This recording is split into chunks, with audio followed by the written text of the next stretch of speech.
part. Didn't know choir rehearsal was right right now. Yeah, the third part, which you can join us in on the end, maybe if you'd like.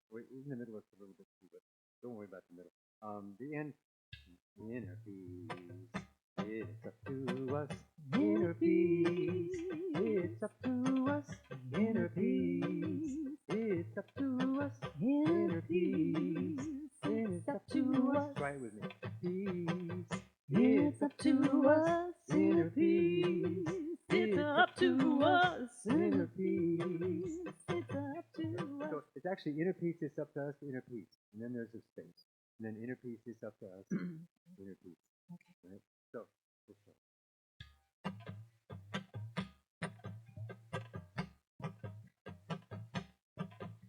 I remember we floated on the currents, you and I, each on our separate paths. We both smiled and laughed as we awakened to a deeper understanding, a softening of the heart. Through the breath, we are one in the light. Om Shanti Om. Om Shanti Om. Om Shanti Om. Om Shanti Om. Om Shanti Om. Om Shanti Om. Om Shanti Om. Om Shanti Om. Living in truth, our hearts light and joyful. Spirit soaring as we connect with you. Seeing God in every place and every face. All of life vibrates, everything is one. We are here to love. I breathe your breath, and we are one. Inner peace, it's up to us.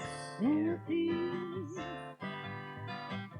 inner peace, it's up to us. Inner peace,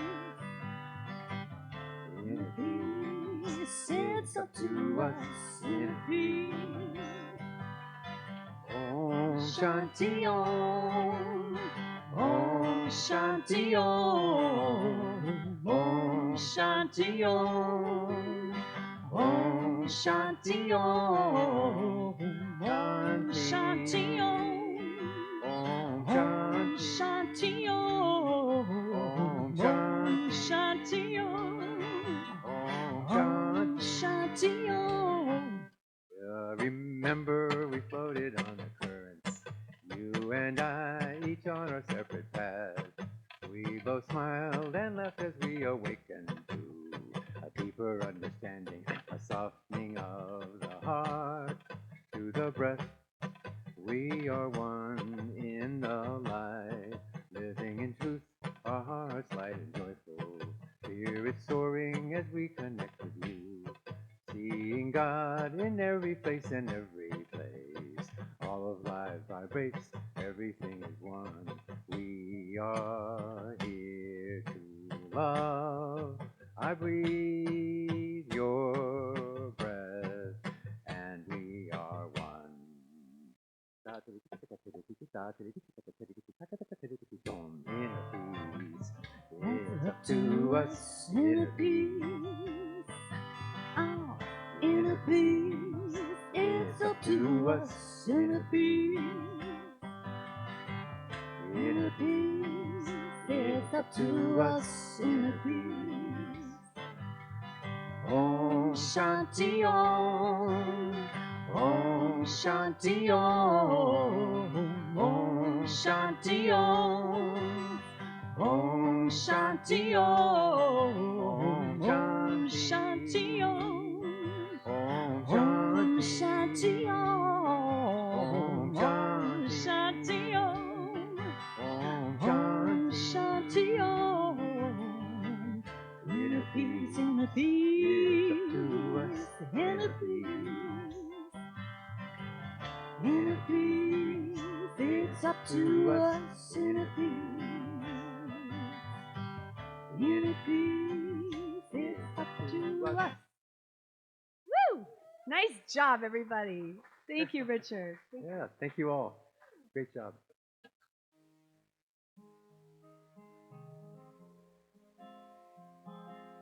The song I wrote for my daughter who's here today, right there.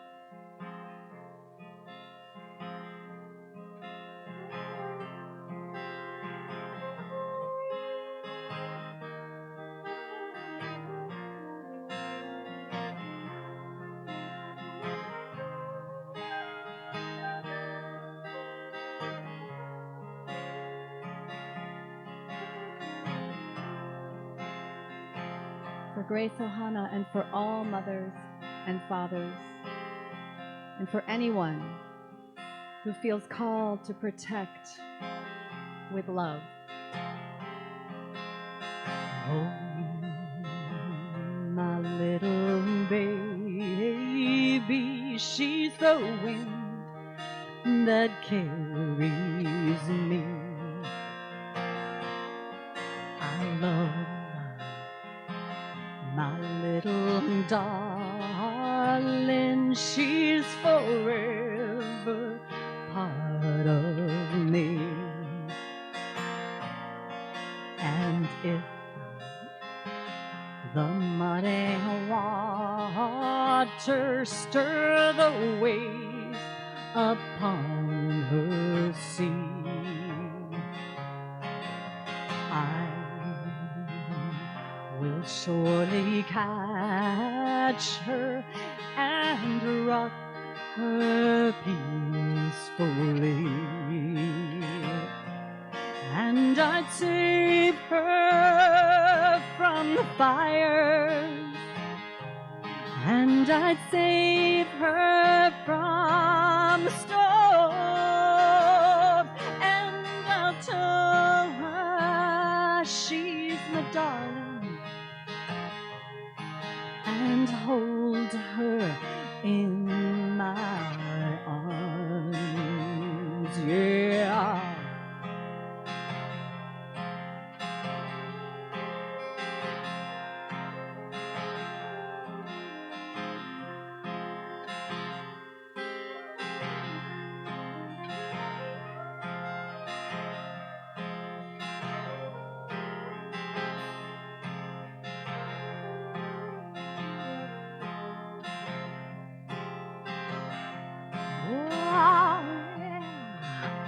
My little baby, she's full of bright heavenly light.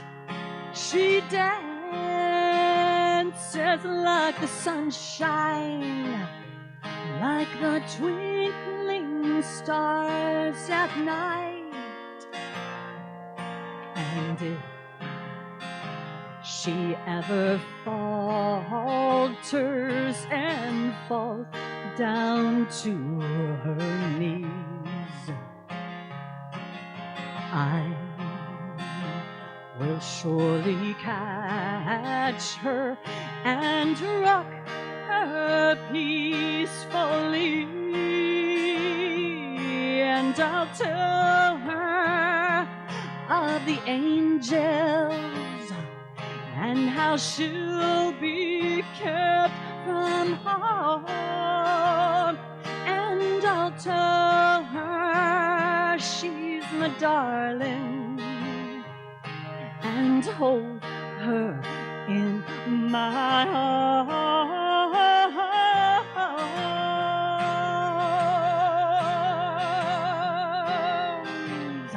Oh, my little baby, now so big and so grown, no longer with her mother, for now she's gone to roam.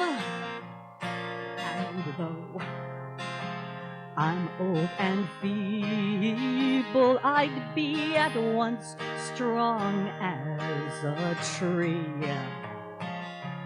Should she find pain or trouble and call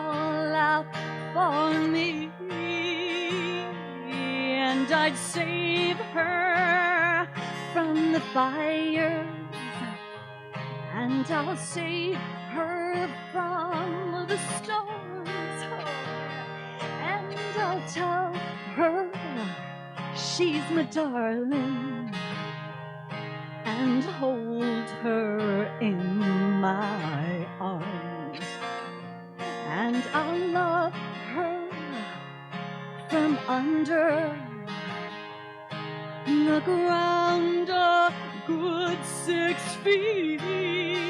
Yes, I'll love her from up in heaven and rock her peacefully, peacefully.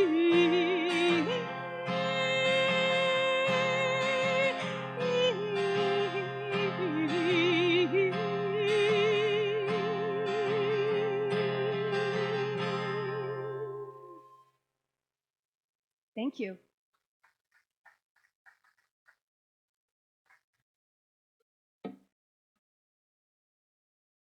Thank you, Shana. Thank you, Richard.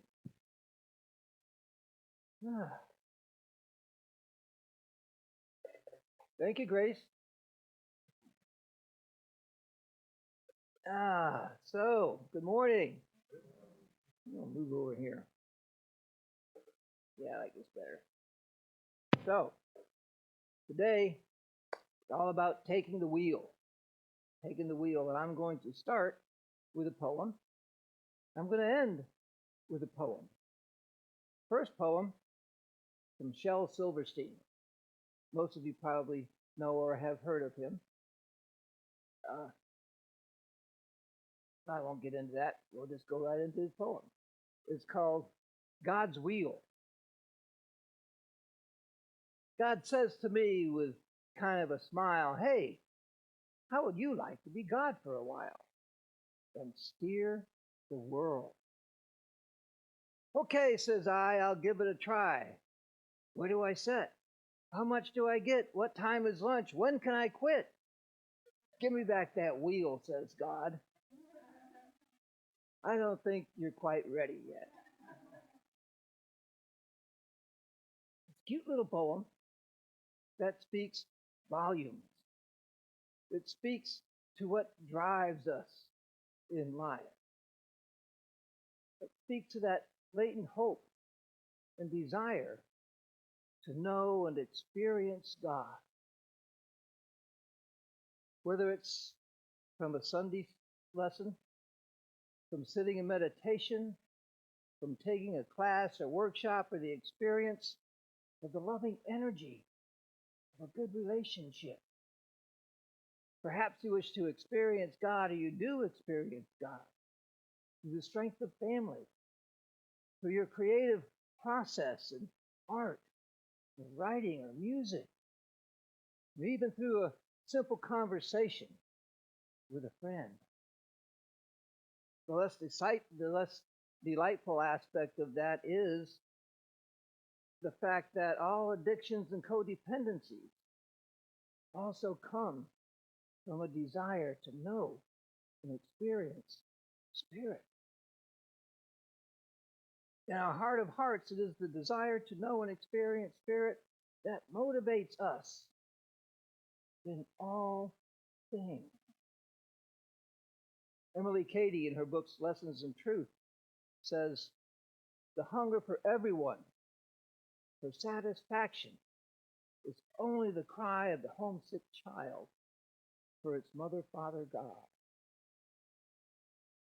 Good news is that we don't have to reach that full state of awareness. We don't have to be ready to ascend to experience it, to have that experience of spirit.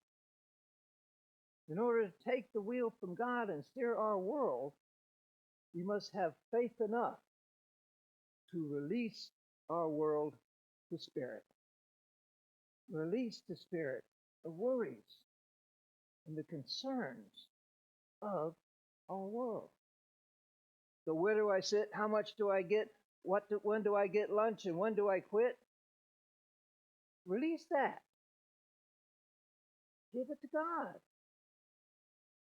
Mark 12:17, we heard the we hear the story of Jesus being the priests sent some of their posse over to trick him, and they gave him a coin, gave him a gold coin, and said, "What do you do with this?" They were trying to trick him into saying something about taxes, and he looked at it and he said, "Whose image is on that?" And they said, "Caesar's." And he said, "Give to Caesar what is Caesar's, and give to God what is God's." And it said, and they were amazed. What he was doing is he was stating the difference, giving the difference between the of world of the material world and of spirit's world, between the world of even exchange, which is the material world, and the world of unconditional love, which is the spiritual world. To give to God what is God's, you give life. God is life itself. You give life, the life you are experiencing is in truth God's life. It is the life of spirit. It is spirit moving through you. It is spirit expressing through you. So when you allow spirit to express through you the highest and best you can, you are giving to God what is God's. Your life is God's life. I remember in school, ministerial school, we had a teacher, Maurice. He was a good man, great man, nice man. Anyway, he used to give us these things that made us go, ugh, a lot. And he said, "You know everything is God's." And he said, "Yep, everything's God's." Because your mind, that mind that you like to claim as your own, it ain't yours. It's God's. Huh. Even my mind isn't mine. He says, "No, it's not yours. It is spirits who are expressing in the world. It is the avenue of spirit. You are the avenue of God moving through the world. Your mind is God's mind in manifestation."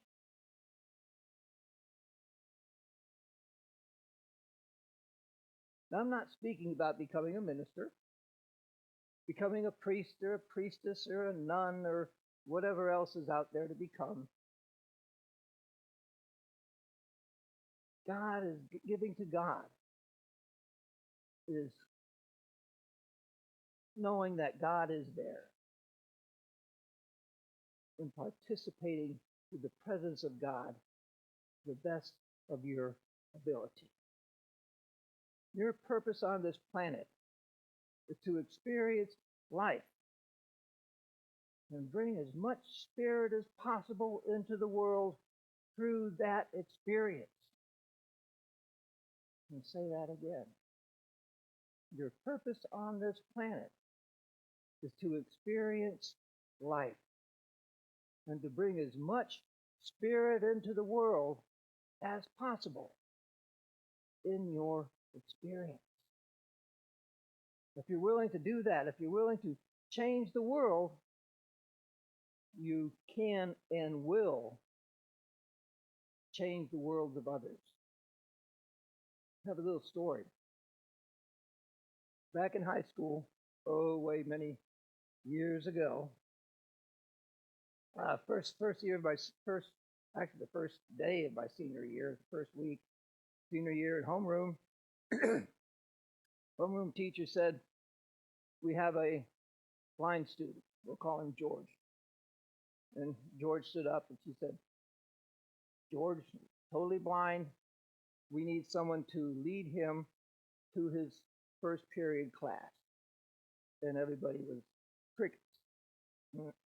So I know, okay, I'll do it. We were upstairs. Sarasota High School had 2 floors. We were upstairs. And so I took on the responsibility of taking George to his first period class, until George didn't need it anymore.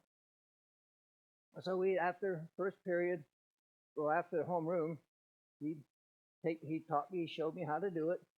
Put my arm out, and he'd just take hold of my arm, or he'd put his hand on my shoulder. We'd go to the steps, and I'd say step, and he'd feel it with his cane, and we'd go down the steps and off around to the other, go to his first period class, say bye, and be on our way. And that was cool for me. And after a while, it just kind of faded from my mind after going into service and doing life, having family, and blah blah blah. It was kind of gone. I was at First Unity Church one day back in the '80s, and I heard somebody came up to me and said, "I know you." And I turned around, and here's this guy. I didn't recognize him, but he was blind, didn't register. He said, "You took me to class in high school, my first period class." He said, "I recognize your voice." And that just blew me away, because then I remembered. He said, "You made such a difference in my life. Nobody else would come forward and help me to my class. After you did that, I had all the help I needed. Whenever I needed to go to class, somebody would take me. Whenever I needed to do stuff, or I needed help to do stuff, somebody would help me. But you started it. You changed my life. And thank you." And that was just profound for me. And it shows me that you can and do make a difference in someone's life, even through just a simple decision like that you don't think anything of. For someone else, it'll be a big thing. For you are the avenue of God's good in this world. As we were saying earlier, you are God's love in this world. Be that love the best you can, in the most conscious way you can, and you're doing what you're here to do.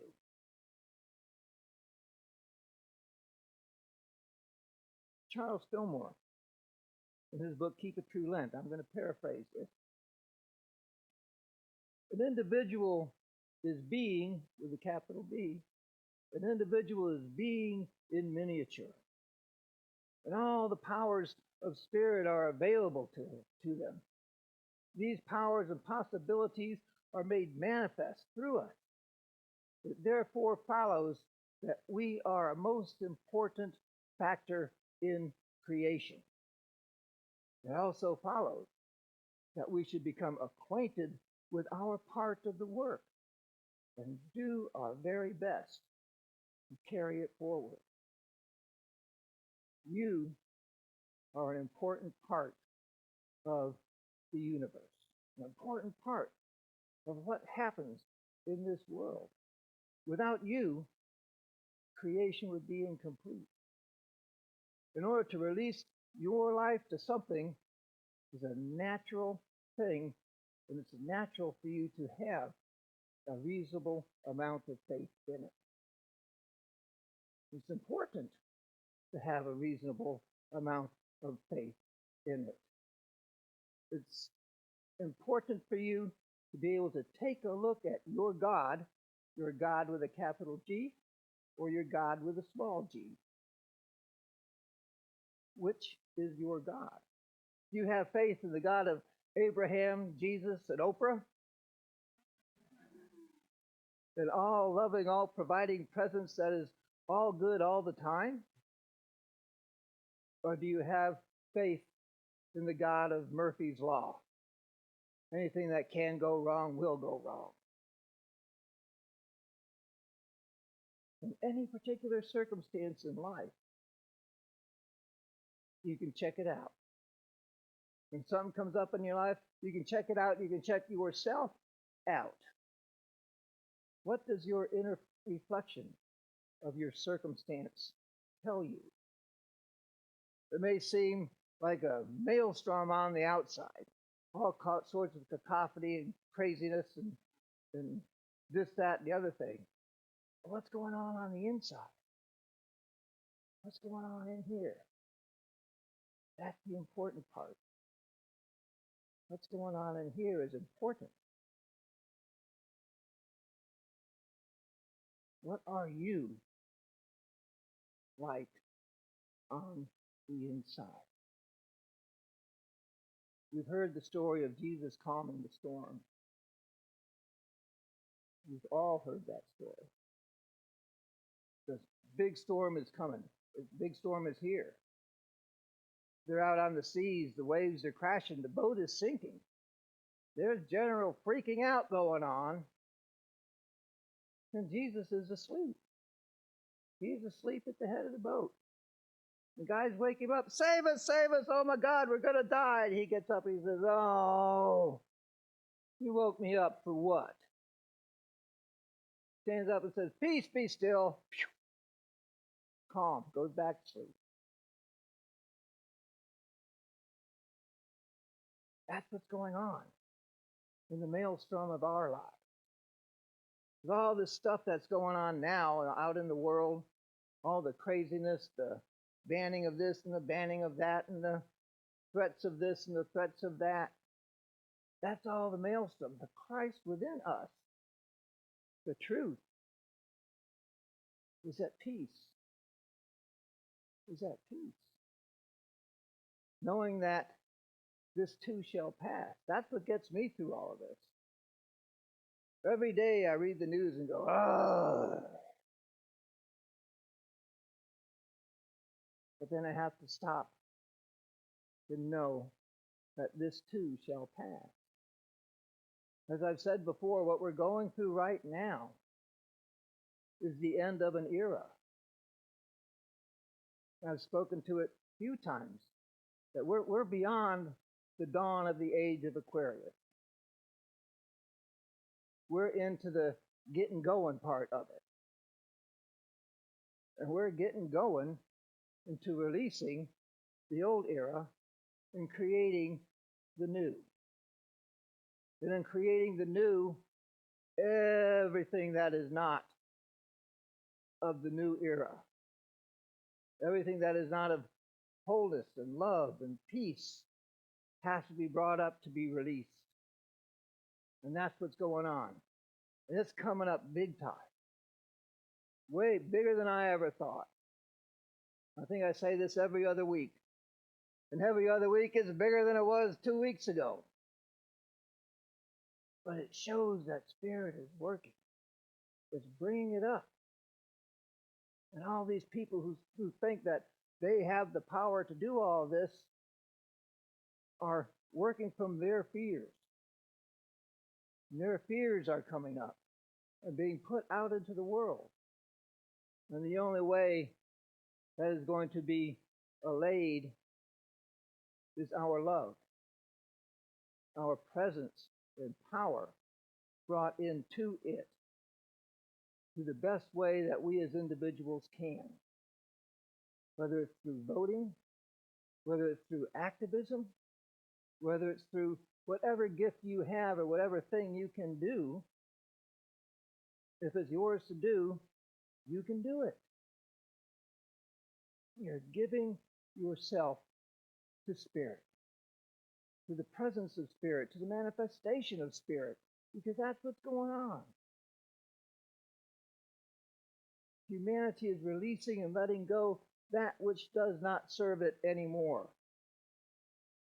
Releasing the ideas of limitation of individuals in every way, limitation of intelligence, limitation of love, limitation of light, limitation of the presence of Spirit. Humanity is releasing that. That's why all this is coming up. And this too shall pass. Passing like a kidney stone. but it's going to pass.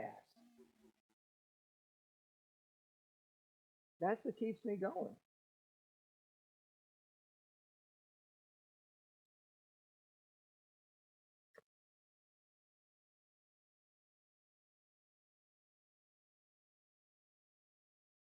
When you're able to come to that place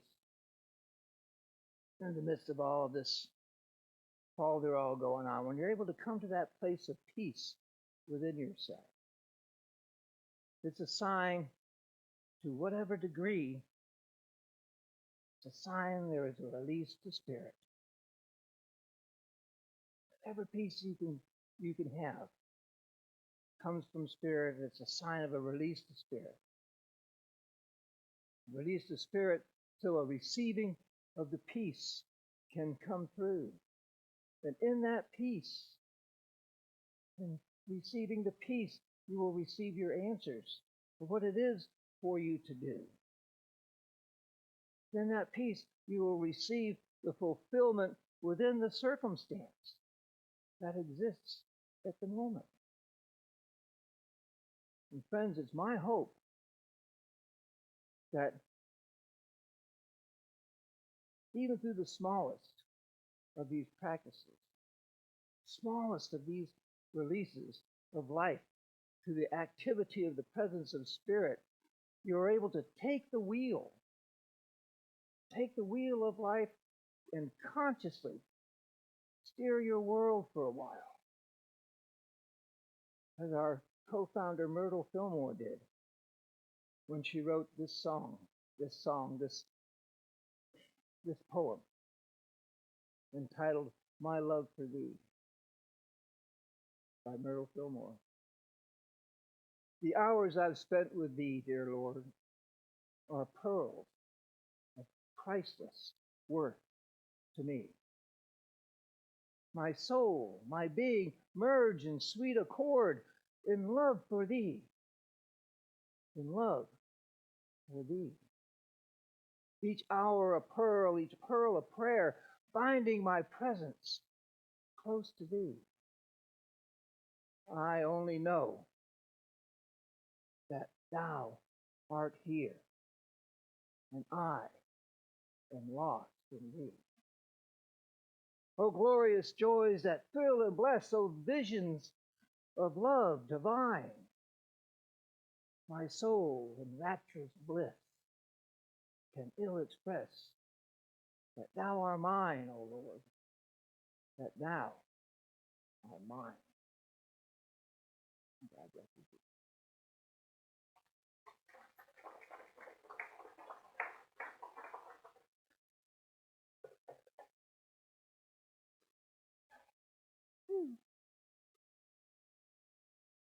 Now is our time of love offering.